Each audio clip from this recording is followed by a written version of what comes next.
혈맹이라고 하는 북한과 중국과의 관계가 삐걱거리고 있는 징후가 곳곳에서 나타나고 있습니다. 저희가 두 분을 초대했습니다. 김광진 국가안보전략연구소 연구위원 그리고 유동열 자유민주연구원장 나와 있습니다. 어서 오십시오. 안녕하십니까? 안녕하십니까? 어서 오십시오. 안녕하십니까? 자, 제 뒤에 지금 그 16자 방침이라는 거, 16자 방침이라는 걸 저희가 보여드리고 있습니다. 전통 계승, 미래 지향, 설린 우호, 협조 강화 다 좋은 말들인데요. 어디 대문에다가 옛날 집 대문에다가 써붙여 놓으면 좋을 것 같은 그런 말들입니다. 자, 그런데 우선 이 16자 방침 이게 어떤 의미가 있는 건지 원장님 좀 먼저 설명해 주시죠. 기본적으로 중국이 그 대북 정책을 한마디로 집약한 용어들입니다. 집약한 용어이기 때문에 여기서 말하는 이제 그 전통을 계승한다는 것은 이 중국과 북한이 항미 투쟁을 하는 이러한 전통을 양국이 공유한다는 의미가 있죠. 6.25 때 참전하고 그렇죠. 했었던 그런 거. 항미. 그 다음에 미래지향이라는 것은 이제 글로벌 시대에 대응해서 국제 시대에 대비해서 미래 하는 이제 북한과 중국의 관계를 한 단계 발전시키겠다는 의미고, 설린우호라는 것은 이제 기존 전반적으로 그동안 그 북한하고 중국이 가졌던 이러한 그 호혜 관계, 이런 혈맹 관계를 유지하겠다는 것이죠. 협조 강화라는 것은 이걸 더 이제 발전시키겠다. 뭐 그런 의미의 그 중국이 가지고 있는 기본적인 대북한 외교 방침입니다. 이것을 김정일 그 장점인 회담에서 2001년에 그렇죠. 확정을 하고 그 뒤에는 계속해서 뭐 축전 보내든지 뭐 하든지 항상 16자 방침이 처음에 언급이 됐었다고 하는데 이번에 처음으로 안 됐다면서요? 26자 방침 빠졌다면서요? 빠졌다는 것은 분명히 의미가 있는 겁니다. 그러니까 이제 기본적으로 그 중국과 북한의 이 관계는 거시적으로 볼 때 큰 변화는 없습니다.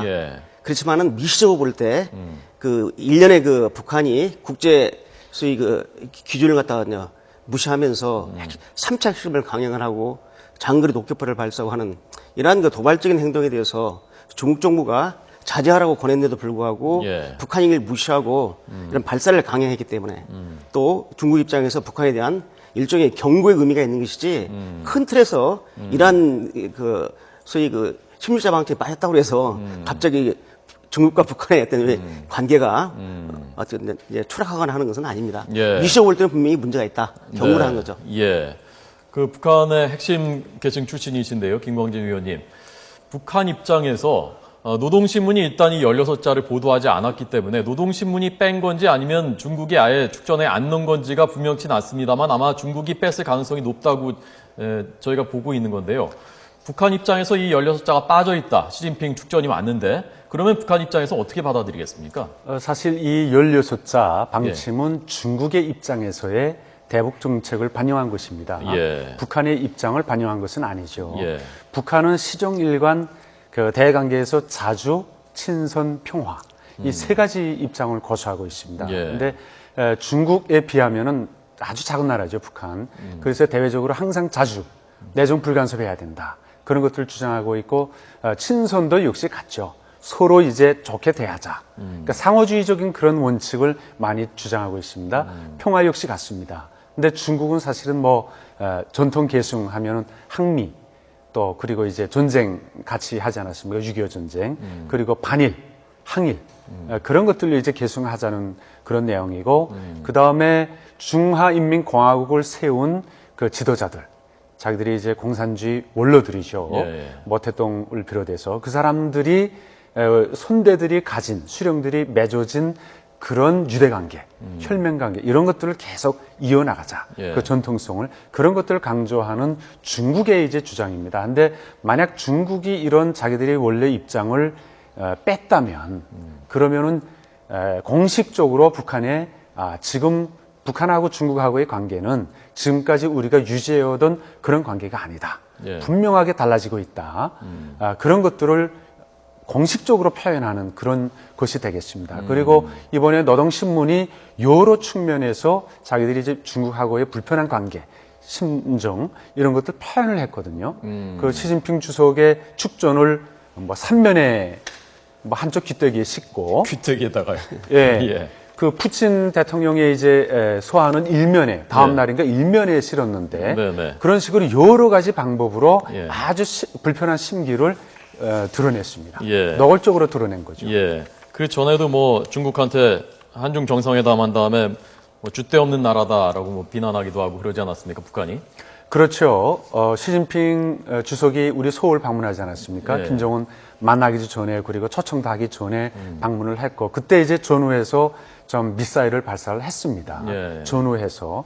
그렇지만 이번에 노동신문을 통해서 이런 식으로 표현한 것은 우리가 북중 관계 그리고 북한의 심정을 아주 정확하게 읽을 수 있는 중요한 단서입니다. 예. 제가 이제 김일성 종합대학 다닐 때도 85년경 됐는데 뭐 정치에 그렇게 관심이 없었지만 제 교수님들이 얘기하는 걸 들었습니다. 근데 북한은 오래전부터 그 러시아하고 소련하고의 관계, 중국하고의 관계 그 우선순위를 그 기사 배치에서 표현을 했습니다. 그러니까 중국하고 아주 가까울 때는 물론 일면에 싫었지만 축전 같은 걸 먼저 중국보다 먼저 넣고 예. 러시아하고 가까울 때는 네. 그다음에 이제 반대로 중국하고 가까울 때는 반대로 이제 된 거죠. 근데 이번에는 무슨 삼면에 실었다고 하고 예. 그다음에 사이트에는 시진핑 그 축전이 없다고 하고 예. 노동신문 사이트에는 그다음에 시리아안가 아마 주고받은 그것보다도 후순위에 밀린 뒷전에 네, 밀린 네. 예. 그런 식으로 표현을 했기 때문에 이것은 북한 지도부의 중국에 대한 그 뭡니까 감정 이런 것들을 아주 적나라하게 솔직하게 보여준 그 사실 객관적인 증거라고 볼 수 있겠습니다. 예. 자, 그 노동신문 제가 좀 잠깐 설명드리겠습니다. 이게 노동신문 자 보여주시죠. 노동신문 그 기사 목록입니다. 유동래 원장님께서 보내주신 건데요. 인터넷판인데요. 여기에 그 날짜별로 그 기사 목록들이 쭉 나와 있는데 원래 보면은 그 날짜별로 해서 시진핑 주석한테 축전이 맞다는 거를 실은 날 그날 그 첫머리에 와 있어야 되는데 그게 없었다는 얘기예요. 그렇죠. 9월 9일자에 나와야 되는데 그러니까 네. 9월 9일자 노동신문 그 오프라인판에는 그 신문 3면에 나왔지만은 예. 이 온라인판에는 아예 빠졌습니다. 예. 그렇지만 그 러시아 푸틴 대통령이 보낸 것은 9월 그 10일 날 보낸 것은 저기 지금 오프라인판에도 나와 있고 온라인판에도 나와 있는 거죠. 예. 분명한 그 아까도 우리 김광진 의원이 말씀했지만 이 북한 정부의 북한의 그 중국에 대한 불만을 분명히 담고 있는 예, 메시지가 예. 바로 저겁니다. 자, 여기 글자가 너무 작아서 안 보이는데요. 여기에 보면 이렇게 돼 있습니다. 자, 러시아, 쿠바, 일본한테서 온 것은 다 이렇게 그 실었는데요. 중국 한테서 온 것은 일면 머릿 기사에 실지 않고 그 3면에다가 나중에 실었다는 얘기죠. 그렇습니다. 예. 이게 좀 정확히 설명이 안 돼. 죄송합니다. 자, 지금 그 원장님께서는 북중 간의 혈맹, 제가 사실 궁금한 것도 그거거든요. 북중 간의 혈맹, 6.25 때 참전해서 싸웠던, 북한을 위해서 싸워줬던 나라지 않습니까? 그렇습니다. 그래서 혈맹이라고 하는데 그 관계가 근본적으로 흔들리는 거냐, 아니면 부부 싸움은 무슨 칼로 물베기라고 하는 것처럼 이게 잠깐 삐걱거리고 새롭게 모색을 하는 관계지만 결국 그래도 북한과 중국은 끈끈한 관계로 계속 갈 수밖에 없는 것이냐. 그 부분이 저는 궁금한데 원장님은 기본적으로는 변화가 없다고 보시는 것 같고. 기본적으로 큰 틀에서는 예. 북중 관계는 변화가 없습니다. 그렇지만은 이 중국 정부가 북한에 대한 이러한 영향력이 좀 감소하고 있거든요. 예. 그 중국 정부가 육자회담이라든지 북핵 문제에 대한 중국 정부의 그 의지를 관철시켜야 되는데 예. 사실상 영향력이 전혀 지금 북한에 미치지 않고 있는 상황이거든요. 네. 이 국제사회에서 중국이 사실상 국제사회에서 외교 무대에서 스포트라이트를 받은 그 상한이 육자회담입니다. 이 중국이 글로벌 시대에 외교 무대에 나와가지고 예. 전 세계적으로 스포트라이트를 받을 내용이 없었는데 북한 문제를 조정하겠다고 육자회담을 주재하면서 중국이 쉽게 말하면 뜬 거거든요. 예. 뜬 상태인데 그렇다면 중국이 북한에 대한 북핵 문제에 대한 영향력을 관철시켜서 육자회담 틀에서 북핵 문제를 풀어야 되는데 이 북한이 지금 통제가 안 되는 거죠. 여기에 대한 불만을 갖다가 중국 정부가 표시를 하는 것이고 하지만 큰 틀에서 변화가 없다는 근거는 뭐냐면 지금 이 동북아시아에서 북한이라는 존재를 잘 보셔야 됩니다. 예. 북한의 존재는 뭐냐면 일종의 해양 세력이 대륙으로 밀려 들어올 때 바로 안전판입니다. 중국의 안전판이 북한입니다. 왜냐하면 한국을 거쳐서 북한을 거쳐서 중국으로 진출을 해야 되는데 북한이 쉽게 보면 그 안전판 역할, 방패막 역할을 하고 있기 때문에 사실상 좀 우리가 솔직히 얘기하게 되면은 예. 중국이 좀 핵을 문제를 가지고 떠들어 주는 것이 예. 국제사회에서 중국의 영향력을 확대시키고 중국의 입김을 높이는데 사실상은 그게 북한이 떠들어주는 것이. 예. 사실상은 속으로는 사실은 즐거운 비밀이죠. 그렇지만 겉으로는 불편한 기색을 보여주고 중국도 G2 그룹이기 때문에 G2 상에 있기 때문에 이 국제사회에서 국제 룰을 갖다 지키지 않으면은 이런 룰을 지키지 않는 반문명 집단에다가 손을 들어줘야 되면 중국의 입지도 상당히 떨어지는 거거든요. 그렇기 때문에 외교적으로는 분명한 경고의 메시지를 보는 것이지 큰 틀에서는 북중 관계에 변화가 있다고 보기엔 힘들다는 게 제 개인적인 생각입니다. 그러니까 원장님께서는 포기할 수 없다. 중국이 북한을. 그리고 좀 즐기는 측면도 있다라는 말씀이신데 우리 쪽에서 기대하는 것은 기대랄까요? 하는 것은 중국이 결국 한국을 진짜 우방으로 생각하게 되면은 북한을 포기할 수도 있게 되지 않겠느냐라는 것이지 않습니까? 자, 그럴 가능성에 대해서는 김 위원님은 어떻게 생각하십니까? 예, 지금까지 북중 관계를 그래프로 표시하자면은 계단식으로 소원해줬다 이렇게 표현할 수 있겠습니다. 계단식으로. 그러니까 가장 피크 시절이 결국은 이제 항미 원조 버가 위국, 6.25 전쟁에 같이 피를 흘린 그때가 피크였겠죠. 그다음에 사회주의 건설을 같이 했던 시절. 그리고 그게 이제 계단식으로 아주 푹 떨어진 게 언제냐면 1992년 중국하고 한국하고 수교를 맺었던 그때 많이 하라고 그랬죠. 그 다음에 이번에 시진핑 국가 주석이 북한에서의 3차 핵실험 이후 소울에 방문하지 않았습니까? 먼저 이게 다시 한번 계단 또 하나의 계단이 추락한 상태입니다. 그런데 이것이 사실 중국이 북한에 가지고 있는 정치 군사적인 이해관계, 그 전략적인 스탠스가 완전히 변했냐 이렇게까지는 판단할 수는 없겠죠. 그렇지만은 가장 결정적 순간에 중국은 계속 저울질을 할 겁니다. 어떤 선택을 저울질하냐면은 북한하고의 정치 군사적 관계에 갈 것이냐, 이 표를 줄 것이냐, 아니면은 현재는 우리하고의 남한하고의 경제적인 관계 이것을 중시할 것이냐 이런 갈림길에 넣을 것입니다. 그래서 앞으로 북한이 핵 문제와 관련돼서 어떤 위험을 더 표출시킬 것인지 그리고 그것이 핵 도미노로 이어질지 말지가 가장 중요한 변수가 될 것 같고요. 그리고 우리하고의 또 정치적인 그런 밀착 그리고 경제적인 유대관계 이런 것들이 앞으로 어느 정도 깊어지고 확대되느냐에 따라서 많은 영향을 미칠 것으로 보입니다. 자, 마지막으로요. 자, 유엔 총회가 열립니다. 뉴욕에서. 여기에 박근혜 대통령이 참석을 하게 돼 있고요.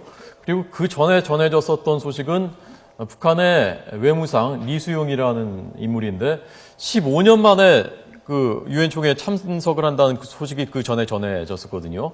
자, 그래서 이게 어떤 의미가 있는 것인가 했더니 북한 외교, 북한 인권 문제가 이 외교 무대에 오르는 그런 시험대이고 박근혜 대통령도 북한 인권 문제를 총회 연설에서 제기를 한다고 하고요. 리수용도 아마 그걸 방어하기 위해서 간 것이 아니냐라는 관측이 나오고 있고 옆에는 또 강석주 비서 지금 그 EU가 유럽 방문하고 있지 않습니까? 이 강석주 비서도 EU의 외교 인권 특사를 만났다는 것이지 않습니까? 이런 것들이 이제 조각들이 맞춰지니까 북한 인권에 대해서 뭔가 지금 치열한 외교전이 벌어지고 있구나라는 그 짐작을 하게 됐거든요. 북한 입장에서는 인권 문제가 왜 이렇게 민감하게 받아들이는 건가요? 첫째는 이제 북한 기본 입장은 뭐냐면 인권 문제는 북한에 없다는 겁니다. 존재하지 않고 인권 문제는 바로 이 자본주의 사회, 미국이라든지 이런 자본주의 사회에 존재하는 것이지 북한의 주체 사회주의에서는 인권 문제는 전혀 문제가 없다. 이게 서방 세계가 북한을 갖다가 소위 봉쇄하고 북한을 갖다가 압박하기 위해서 내놓은 계략이지 북한에는 전혀 인권 문제가 없고 서방이 떠들든 말든 우리는 뭐 상관없다 그러면 아예 신경을 안 쓰면 그만. 아닙니다. 유엔 인권위원회에서 북한에 대한 인권 공고안이 자꾸 채택되고 나오기 때문에 나오는데 이 이수용을 잘 봐야 됩니다. 이수용이가 리처리라는 이름으로 스위스 대사를 오래 했습니다. 유엔 인권위원회가 스위스 전화반에 했습니다. 그렇기 때문에 그동안 계속 북한의 인권 문제에 대해서 이수용이가 스위스 대사를 할 때 계속 대처를 해왔죠. 북한 정부의 방침을 갖다가 관철하며 대응을 해왔는데 이제 외상이 되니까 바로 이제 유엔에 가가지고 어떻게 보면 이수용이가 김정일의 비자금을 하려고 또 김정은을 스위스 학생을 돌봤지만은 인권 문제에 대한 대응도 많이 했거든요. 그래서 이제 외상이 됐기 때문에 이제 인권 문제에 대응을 해본 경험이 있는 이수용이가 직접 그 강속주가 가지 않고 직접 이수용이가 유엔에 가가지고 거기에 대한 대응을 하기 위해서 나간 것이고 그렇지만은 지금 이 사람은 강석주입니다. 지금 화면에 나오고 있는 사람은 강석주입니다. 말씀하십시오. 그래서 이수용이가 나가서 하고 아까 인권 문제에 대한 외교전이라고 했는데 네. 이미 외교전에서는 북한이 이길 수가 없습니다.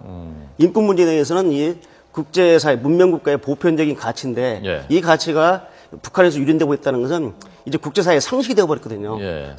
건전한 상식이 되었기 때문에 유엔 인권위원회에서 북한 인권 문제에 대해서 북한의 의사를 갖다가 반영할 수 있는 입지가 매우 적습니다. 예. 자, 마지막으로요, 김 위원님.